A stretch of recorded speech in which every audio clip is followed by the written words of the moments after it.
Hello everyone, I am Anurag Jain, rank 24 this year. Currently Indian Forest Service में हूँ मैं. This was my second attempt.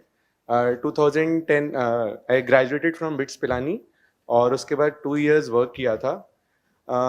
एक चीज़ बोलना चाहूँगा कि if anyone of you sitting here सोच रहा है कि मुझे यहाँ पे कोई मोटिवेशन चाहिए और मोटिवेटेड नहीं है, तो आपके लिए ट्रस्ट में जर्नी मुश्किल होने वाली है. मोटिवेशन के लिए यहाँ पे नहीं होना चाहिए. मैं आपसे सच बोल रहा हूँ, मैं किसी भी मोटिवेशनल टॉक में नहीं गया. जब मैं 2 साल के जॉब के बाद एग्जाम को अटेम्प्ट करने के लिए गया था, तो मेरे दिमाग में कोई भी एक बैक थॉट नहीं था कि यार मुझे कुछ और करना है. मैं कॉर्पोरेट जॉब जो भी मेरा था, मैं सब सोच के आया था कि मुझे नहीं करना है. इसलिए मेरे को कभी मोटिवेशन का प्रॉब्लम नहीं आया. हर दिन मेरे लिए एक सा था.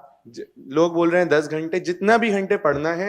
आई यूज टू स्टडी रेगुलरली, कभी भी प्रॉब्लम नहीं आया. फर्स्ट अटेम्प्ट में भी मेरे को प्रीलिम्स में हमेशा ठीक मार्क्स रहे थे. फर्स्ट अटेम्प्ट में 130 था, सेकंड अटेम्प्ट में लास्ट ईयर 136 था. तो I will talk about it कि कैसे वो मैनेज किया. मेन चीज जो मुझे लगता है, कई बार लोग ना इधर जैसे टेबल के इस तरफ आते ना, तो एक इतना हवा बना देते हैं कि आप ही सब कुछ हो, तो उससे कई लोग खिंचे आ जाते हैं. वैसा नहीं, आप लोग एक बार सोच के आइए कि आप क्यों आ रहे हैं. वो भी मेरे ख्याल से किसी ने बोल दिया. तो एक बार अच्छे से सोच लीजिए कि मुझे अगर यूपीएससी प्रिपरेशन करनी है तो मैं क्यों कर रहा हूं. फिर अगर हम कुछ बोल रहे हैं उसमें से आपको कोई चीज लगती है जो आपने नहीं करी है, that you can note down rather than getting motivated, coming here seeking motivation. ठीक है, एक ये चीज ध्यान रखिए. सो मेरा ऑप्शनल साइकोलॉजी है. सो थोड़ा सा मैं उस पर how to use that thing in the exam, उस पर थोड़ा सा बोलना चाहूंगा. सो फर्स्ट अटेम्प्ट में मेरे मार्क्स आए थे 1002 और कट ऑफ था 1006, तो 4 मार्क्स से रहा था मेरा. सो एक जब तक मार्क्स नहीं आए थे तो थोड़ा सा था कि पता नहीं क्या हुआ. और जब मार्क्स आए तो मैंने देखा कि जनरल स्टडीज में डिसेंट मार्क्स थे, इंटरव्यू में डिसेंट मार्क्स थे. ऐसे और ऑप्शनल में थोड़ा ऐसा था कि I had to work a lot. और एकदम मेरे को उस टाइम पे क्लियर हो गया था कि if I am going to work on these two things, so next year probably मुश्किल नहीं होने वाली है. तो इसीलिए इस बार फिर मैंने काफी काम किया. हालांकि ऐसे इस बार भी डिजास्टर ही हो गया, लेकिन ऑप्शनल में उसका मेकअप हो गया. मेरे 267 मार्क्स थे ऑप्शनल में, इस साल 333 मार्क्स आए. तो उसके लिए आई न्यू कि these two are the areas of improvement. मुझे इस पे काम करना है. जनरल स्टडीज जो मैं कर रहा था, मेरे पिछली बार भी ठीक मार्क्स थे, इस बार भी अच्छे मार्क्स थे, तो I continued that thing. So please एकदम जब आप फेलियर्स को एनालाइज कर पाएंगे कि मैंने कहाँ चूक करी है, एंड एवरीवन, सब हिंदी में किसी को प्रॉब्लम तो नहीं है? ओके. सो जब एक बार आप समझ जाएंगे कि कहाँ is the scope for improvement, just work upon that. और उसके जैसे नित्यानंद ने कहा, लगे रहिए, तो हो जाएगा, इशू नहीं आएगा. फिर साइकोलॉजी का मैं ऑप्शनल की स्ट्रैटेजी नहीं, but how to use practically psychology. तो मैं ऐसा बोलूंगा कि मैं 2 पार्ट में एग्जाम को डिवाइड करता हूं. एक है मेमोरी मैनेजमेंट, एक है स्ट्रेस मैनेजमेंट, जो इस एग्जाम में सबसे ज्यादा जरूरी है. मेमोरी मैनेजमेंट कैसे जरूरी है कि हम इतनी ज्यादा स्पीड में चीजें पढ़ते हैं कि हमारी मेमोरी एक लिमिटेड एक बॉक्स की तरह है, जिसमें अगर आप उसको ठीक से स्टोर नहीं करेंगे, it won't serve you well. तो जितना अच्छे से आप चीजों को सिस्टमैटिकली पढ़ रहे हैं और जितना अच्छे से उसको रिवाइज कर पा रहे हैं, उतने ही अच्छे से आप on the final day of exam recall करके आंसर को लिख पाएंगे. तो जैसा कि एक फ्रेंड ने बोला था कि नोट्स बनाए थे मैंने भी सिमिलर एक A4 शीट में सारे सिलेबस के टॉपिक्स लिख के उससे रिलेवेंट जो जो चीजें मुझे लगती थी, कोई आर्टिकल, कोई कमिटी, सब ऐसे हर टॉपिक के लिए किया हुआ था. तो इससे क्या होता था कि जब भी उस चीज का कोई क्वेश्चन आता था, मेरे को मेंस में लिखना होता था और मैंने उसको कई बार रिवाइज किया होता था. तो इमिडिएटली एक माइंड में पिक्चर आ जाता था कि अच्छा, इसमें ये लिखना है, ये लिखना है, ये लिखना है. तो कंटेंट का इशू आता ही नहीं था, फटाफट आंसर पूरा होता था. ठीक है, तो एक ये चीज होता है. Similar goes for prelims also. अब 1000 सोर्सेज होते हैं. लोग कहते हैं 1000 most predictable questions for prelims, 100 most predictable questions for mains. याद रखिए, यूपीएससी ऐसी बॉडी है कि 3 लाख क्वेश्चन रहेंगे प्रीलिम्स के पहले. ऑल ओवर द कंट्री, एक भी रिपीट नहीं होगा, ठीक है। तो मैं कंजर्वेटिव एक एस्टिमेट बता रहा हूं, एक भी रिपीट नहीं होगा। तो अगर आप प्रीलिम्स का पेपर लिख रहे हैं तो उससे आप अपनी स्ट्रैटेजी बनाइए रादर देन नॉलेज गेन करिए कि आपको 90 अटेम्प्ट करना है, कि कोई क्वेश्चन में एलिमिनेशन कैसे करना है। कोई लोग क्या करते हैं 100 प्रीलिम्स के पेपर लगा लेंगे पर उसको रिवाइज ही नहीं कर पाएंगे, तो कोई फायदा नहीं हुआ उस चीज का। इससे अच्छा है कि आप कम पेपर करें, लेकिन अगर उससे जो आपकी एरर आया है उसको आप छोटा सा कहीं नोट कर लें और उसको रिवाइज करें, then that will be helpful. वही चीज है मेमोरी मैनेजमेंट, ये this goes across prelims mains.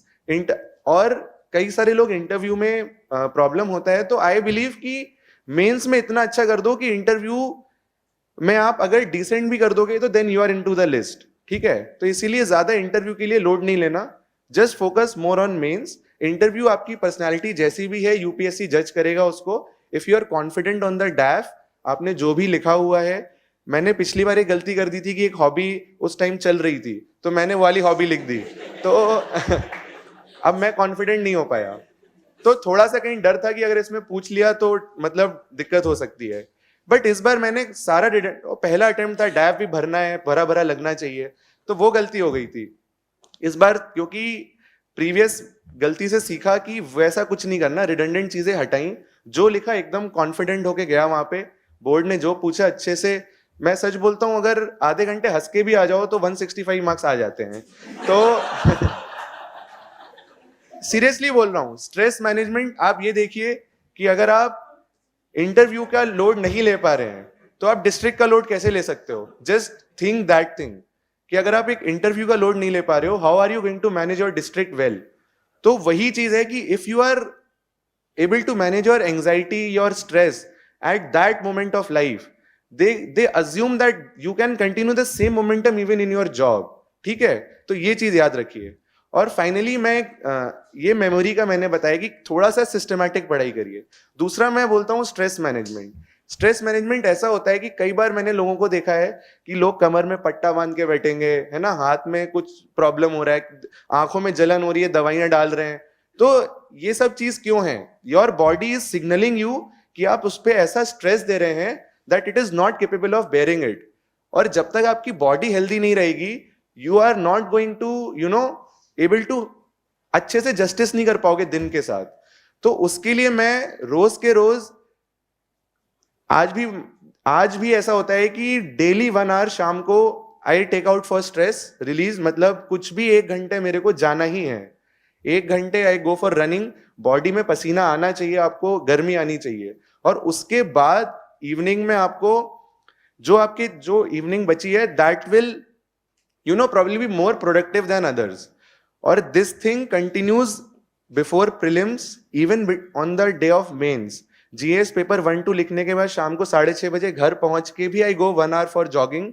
और उसके बाद 3 घंटे में अपना जो भी मैंने वो शॉर्ट नोट्स बनाए हैं उसको मेरे को रिवाइज करना है। और उसके बाद I go for writing the mains exam. And this even continues on the day of interview. अच्छे से जो आपको एक दिन पहले करना है वो करिए। And your stress should be in control. वो आपको जो चीज अच्छी लगती है। अब कुछ लोग ओवर स्ट्रेस कंट्रोल करने में सोचते हैं यूट्यूब 10 मिनट देखता हूं तो वो 1.5 घंटा हो जाता है।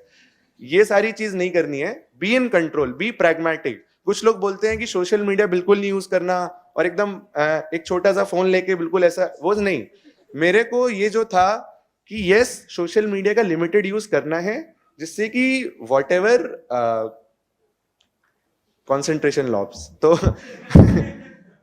सोशल मीडिया का उतना ही यूज करना है जितना कि it is helpful for exam. मुझे टेस्ट सीरीज जो ऑप्शनल की थी वो मुझे सोशल मीडिया पे मिली। Be pragmatic, be pragmatic. अगर किसी चीज से आपको हेल्प हो रही है उसके लिए आइडियलिज्म में मत जाइए कि नहीं मैं ये नहीं करूंगा, उसने फला चीज करी थी वो पास हो गया, ऐसा कुछ भी नहीं होता है। I just believe in one line that if you believe in bad luck, please keep trying until you run out of your bad luck, ठीक है। So this is what I think and it helps a lot. In Khan sir का सब लोग वही बोलते हैं कि बहुत ज्यादा पॉजिटिविटी देते हैं। He helps you in managing your stress. और जो भी आपका है ना एंजाइटी वगैरह, आई थिंक उस एस्पेक्ट पे सर बहुत वर्क करते हैं। सो इसके लिए मैं सबको पूरी टीम को थैंक्स बोलना चाहूंगा। And I will just cut it short, बाकी लोगों को भी कुछ बोलने देना चाहिए। So thank you everyone. है।